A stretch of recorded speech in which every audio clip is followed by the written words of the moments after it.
உன்னத பாட்டு 2ஆம் அதிகாரம்.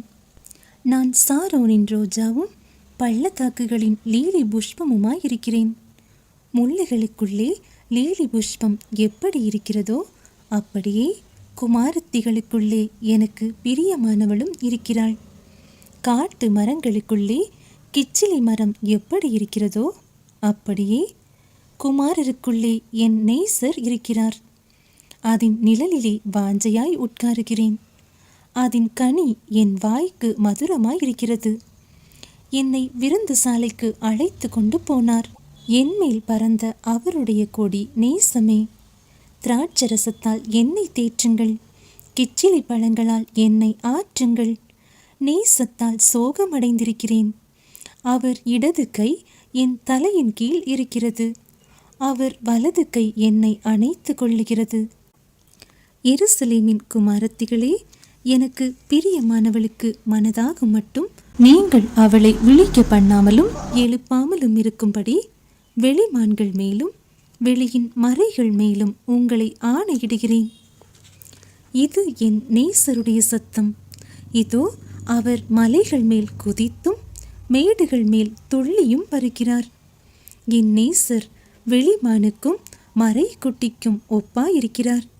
இதோ அவர் எங்கள் மதிலுக்கு புறம்பே நின்று பலகனி வழியாய் பார்த்து கிராதியின் வழியாய் தமது மலர்ந்த முகத்தை காண்பிக்கிறார். என் நேசர் என்னோடே பேசி, என் பிரியமே, என் ரூபவதியே, எழுந்து வா. இதோ மாரிக்காலம் சென்றது.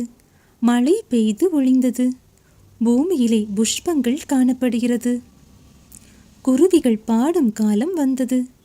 காட்டுப்புறாவின் சத்தம் நமது தேசத்தில் கேட்கப்படுகிறது.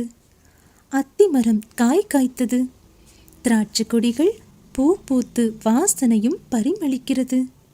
என் பிரியமே, என் ரூபவதியே, நீ எழுந்து வா. கண்மலையின் வெடிப்புகளிலும் சிகரங்களின் மறைவிடங்களிலும் தங்குகிற என் புறாவே, உன் முகரூபத்தை எனக்கு காண்பி. உன் சத்தத்தை நான் கேட்கட்டும்.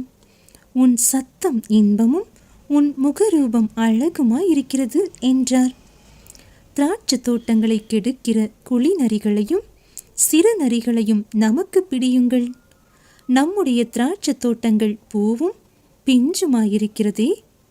என் நேசர் என்னுடையவர், நான் அவருடையவள். அவர் லீலி புஷ்பங்களுக்குள்ளே மேய்கிறார். என் நேசரே, பகல் குளிர்ச்சியாகி நிழல் சாய்ந்து போகும் வரைக்கும் நீர் திரும்பி குன்றும் பிளப்புமான கண்மலைகளில் குதித்து வரும் கலைமானுக்கும் மறைகளின் குட்டிக்கும் சமானமாயிரும்.